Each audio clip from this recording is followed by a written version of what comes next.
जय गुरु जी, शुक्राना गुरु जी।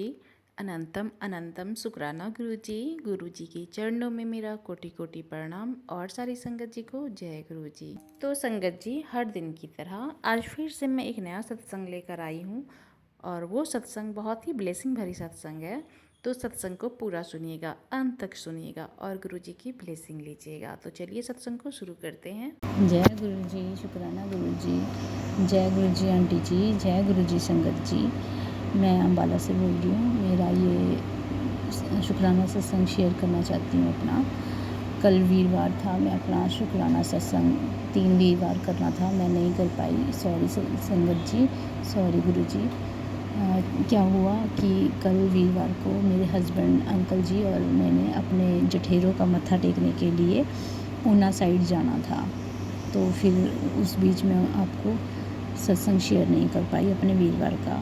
तो हुआ क्या गुरुजी, 2 वीरवार गुरुजी ने मुझे दर्शन दिए, नंदी जी दिखा। मैंने आपको पहले सत्संग में शेयर किया है 2 वीरवार। तीसरे वीरवार मैं नहीं कर पाई क्योंकि मैं बिज़ी थी, घर से बाहर थी।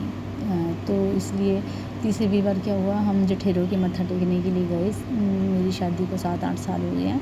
हम अपने जठेरों का मत्था टेक चुके हैं, पर मेरे माइंड में था कि हमने कहीं मत्था बोला हुआ था मैंने शादी के बाद, तो मैं वहाँ जा नहीं पाई थी। वहाँ हमारे जठेरे हैं तो हम कभी गए नहीं हैं।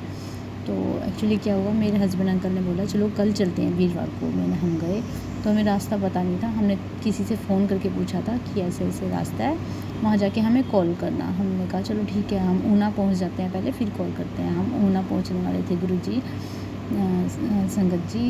क्या हुआ कि हम जैसे ऊना पहुँचने वाले, 2 स्टेशन रह गए थे, तो कोई एक आंटी आए बुजुर्ग से, वो आके हमारी पिछली साइड सीट पर बैठ गए। तो कंडक्टर अंकल आए, वो कंडक्टर टिकट चेक करने के लिए आए भैया। वो सबकी टिकट चेक करी उन्होंने, उस आंटी की टिकट चेक नहीं करी। वो बहुत बुजुर्ग थे, येलो कलर का उन्होंने सूट पाया हुआ था, उस पर पिंक कलर के फ्लावर्स थे और वो बहुत बुजुर्ग, इतने बुजुर्ग थे कि उनकी गर्दन तक हिल रही थी, मतलब बात करते हुए। वो मेरे पास अपनी टिकट लेके आए आंटी जी, और उन्होंने मुझसे बोला कि बेटा मेरी टिकट नहीं चेक करी है, सबकी कर लिया है। मैंने कहा कोई बात नहीं आंटी जी, वो वापस आएंगे तो कर लेंगे अंकल जी टिकट। तो कहती ठीक है। कहती उतरना ऊना आ गया। मैं कहा नहीं जी, ऊना नहीं आया, ऊना भी आने वाला है, तो हमने भी वहीं उतरना है। कह रही अच्छा तुसी भी उत्थे जाना। मैंने कहा हाँ जी, हमने भी वहीं जाना है। कह रही ऊना कित्थों जाना। मैंने कहा हमारे जठेरों का मंदिर है, वहाँ मत्था टेकने के लिए जाना है। कह रही कित्थों। मैंने कहा वो हमें पता नहीं है एड्रेस प्रॉपर, पर हमने ऊना जाना है मत्था टेकने के लिए। हम एग्जैक्ट रास्ता नहीं पता अभी।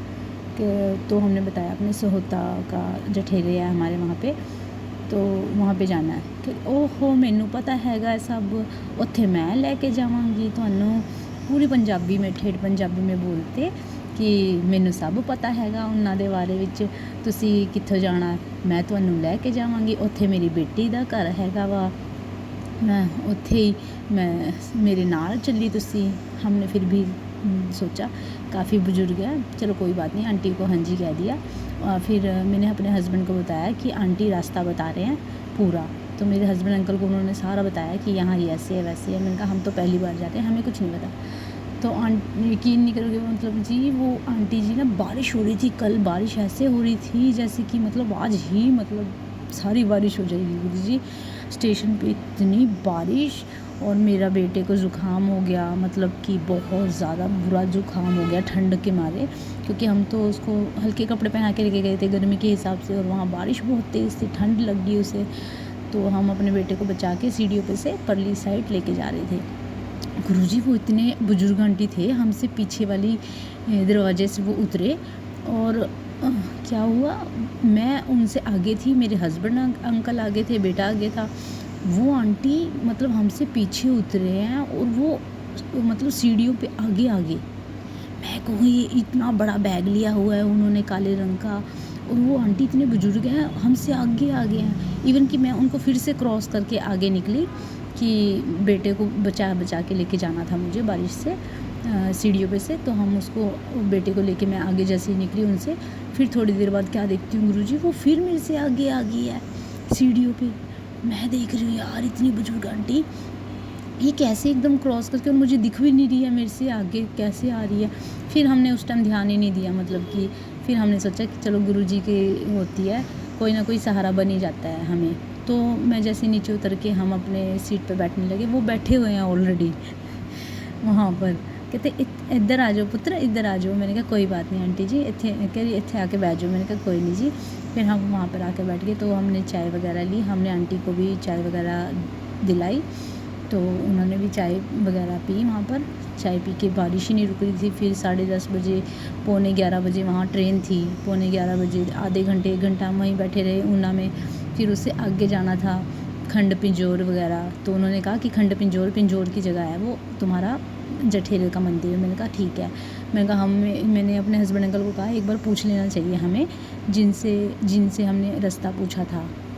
तो हमने उनको कॉल किया तो उनका नंबर ही नहीं लग रहा था, उनका नंबर बंद आ रहा था। तो हम परेशान कि यार, तो हमें पहली बार आए हैं उनके भरोसे और उनका नंबर बंद है, अब किससे पूछेंगे। आंटी के भरोसे ही हम रह गए। चलो आंटी को सब पता है, आंटी को सब पता है। आंटी बार बार कहे कि मैं लेके जाना है, मैं लेके जाना है, मैं जिम्मेवारी लेती है ਤੁਹਾਡੀ। ऐसे कह रहे हैं गुरुजी, मतलब यकीन नहीं आ रहा।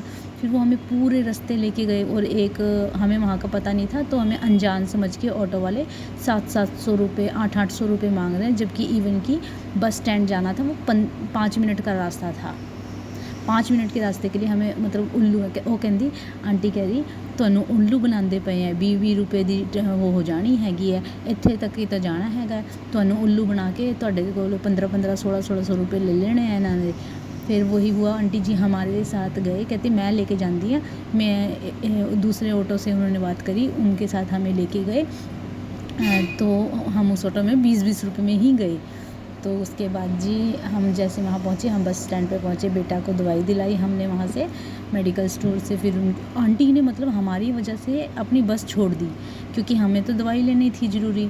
तो आंटी कह रही नहीं वो बस आ गई। मैं कहा आंटी जी हम तो जा नहीं सकते, अभी बेटे को दवाई दिलाने गए हुए हैं हस्बैंड अंकल। कहती ओ ठीक है।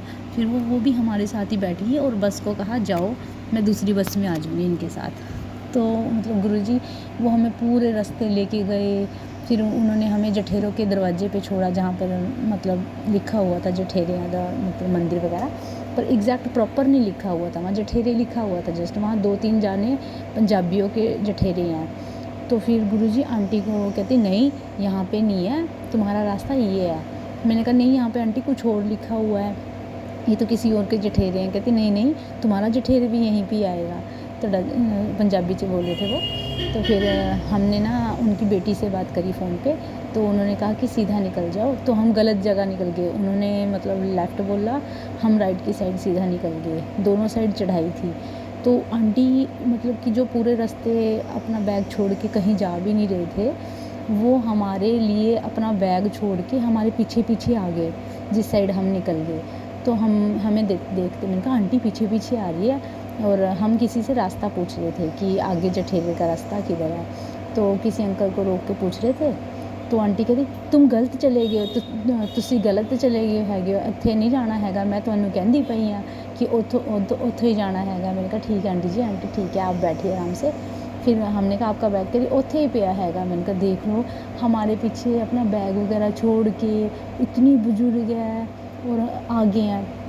फिर वो उन्होंने हमें मतलब उस रास्ते पे पहुंचा के ही छोड़ा जिस रास्ते पे हम मना कर रहे थे, और हम आगे जाके देखा, उस आंटी को बाय करके गए हम, और कहती ठीक है पुत्र ध्यान नाल जाना। मैं कहा ठीक है हाँ जी आंटी जी धन्यवाद। उनको धन्यवाद करके हम निकले। तो रास्ते में जाके जठेरे हमें वहाँ मिल गया, हमने वहाँ मत्था टेका और धन्यवाद किया भगवान जी का। और उसके बाद वो आंटी हम वापस आए, वहाँ पे थी नहीं, चले गए होंगे। तो गुरुजी जैसे ही फिर हमने घर आके अपने मम्मी पापा को बताया, मम्मी कहती कोई भगवान का ही होता है रूप जो। मैंने कहा देख लो गुरुजी ही थे। मतलब क्या हुआ, अभी मैंने आके सुबह सत्संग सुना सोनू अंकल जी का, उसमें आया कि येलो चोले में वो मैं ही था जो तुम्हारे को मतलब रास्ता दिखाने आया था, ऐसे कुछ करके किसी आंटी ने सत्संग सुनाया है। मैं इतनी खुश हुई, मुझे तो पता ही था पहले गुरुजी का ही रूप होंगे, क्योंकि वो आंटी जी जब पहले बार टिकट दिखाने आए थे तो उनसे बात भी नहीं हो रही थी। जैसे ही हमने उनको बताया कि जठेरों के मत्था टेकने के लिए जाने हैं हमने, उसमें ऐसे ही एकदम मतलब वो आ गया, स्पार्क आ गई ना आंटी में, इतनी एनर्जी आ गई कि मैं ही लेके जाऊंगी, मैं ही जिम्मेवारी ली है। ऐसे कौन कहता है गुरुजी? इतने बुजुर्ग आंटी जिनको अपने घर जाना चाहिए इतनी बारिश में, वो हमारे साथ साथ जा रहे हैं, इवन कि हमारे पैसे देने को भी तैयार हो गए हैं। मैंने कहा नहीं नहीं, हमने दिए उनके पैसे, कोई बात नहीं आंटी जी, कहीं ना कहीं हमारा दान पुण्य गुरुजी महाराज जी कहते हैं लग जाता है, लगना होता है। तो ऐसे करके हमने मत्था टेका, घर आए, मम्मी को बताया सबको कि ऐसे ऐसे हुआ हमारे साथ, तो बहुत अच्छा लगा। फिर उसके बाद एक और गुरु सोनू अंकल जी का सत्संग आया। बड़ी किस्मत वाली है जो मेरे इशारे को समझ गई। मतलब मैं जो कह रही हूँ ना कि येलो चोले में गुरुजी थे, मैं अपने घर आके बोली जा रही हूँ, पक्का येलो चोले में वो आंटी जी के रूप में गुरुजी थे। तो अब ऐसे आया कि बड़ी समझदार, बड़ी किस्मत वाली है, तो ये इशारा मेरा समझ गया। सोने गई, मैं बहुत खुश नसीब हूँ। मतलब 2 वीरवार गुरुजी ने मुझे सपने में दर्शन दिए, और ये तीसरा वीरवार था, मेरे हस्बैंड अंकल जी के साथ भी निकले हम, और मेरे साक्षात गुरुजी हमारे संग अंग संग रहे आंटी जी के रूप में। शुक्राना शुक्राना अनंतम अनंतम शुक्राना गुरुजी, ऐसे ही हमारे अंग संग रहिएगा, मेरे बच्चे के अंग संग रहिएगा गुरुजी। कोई गलती हुई है सत्संग सुनाने में तो संगत जी माफ़ कीजिएगा, गुरुजी माफ़ कीजिएगा। मेरा सत्संग बहुत बड़ा हो गया है, पर मैं इस चमत्कार को ना भूल ही नहीं पा रही। मतलब मेरे माइंड में ही चली जा रहा है कि वीरवार 2 वीरवार मुझे गुरुजी ने दर्शन दिए नंदी जी के रूप में और साक्षात, और अब ऐसे करके येलो चोले में मतलब गुरुजी आंटी जी के रूप में आए। धन्यवाद धन्यवाद, शुक्राना गुरुजी, अनंतम अनंतम शुक्राना, बहुत शुक्राना, लव यू गुरुजी। मुझसे कोई गलती हुई हो शुक्राना करने में तो मुझे क्षमा कीजिएगा। ओम नमः शिवाय, शिव जी सदा सहाय। ओम नमः शिवाय, गुरु जी सदा सहाय। मेरे प्यारे गुरु जी, जो आंटी जी मेरा सत्संग सुना रही है, उन पर भी कृपा कीजिएगा, अपना प्यार आशीर्वाद उन पर भी बनाइएगा, उनके बच्चों को बहुत प्यार आशीर्वाद दीजिएगा, पूरी संगत को जोड़ के रखिए गुरु जी। जिस तरह मेरा हाथ थामा हुआ है, पूरी संगत का हाथ थामे रखिएगा, सब पे प्यार बरसाइए गुरु जी। शुक्राना गुरु जी। हाँ गुरुजी, एक बात बताना भूल गई, जब हमारे बस में जो हमारा नंबर था, बैठे थे हम जब दोबारा आते हुए, तो हमारी बस में हमारा नंबर था, सीट नंबर था 43, 44, 45। मतलब गुरुजी ने यहाँ पर भी इतनी प्यारी ब्लेसिंग्स दी। जय गुरुजी, शुक्राना गुरुजी। संगत जी, आंटी जी के सत्संग बहुत ही ब्लेसिंग भरे सत्संग है। सत्संग को पूरा सुनिएगा, अंत तक सुनिएगा और गुरु जी की ब्लेसिंग लीजिएगा। तो चलिए, सत्संग को मैं इतना ही रखती हूँ, फिर मैं आऊँगी अगले सत्संग के साथ। और आप भी अपना सत्संग शेयर करना चाहते हैं तो व्हाट्सएप नंबर दिया गया है डिस्क्रिप्शन बॉक्स में, आप उस पर अपने सत्संग को लिख कर या फिर अपने वॉइस में सत्संग को रिकॉर्ड कर कर सत्संग को भेज सकते हैं। जय गुरु जी, शुक्राना गुरु जी, ओम नमः शिवाय, शिव जी सदा सहाय, ओम नमः शिवाय, गुरु जी सदा सहाय। जय गुरु जी, शुक्राना गुरु जी।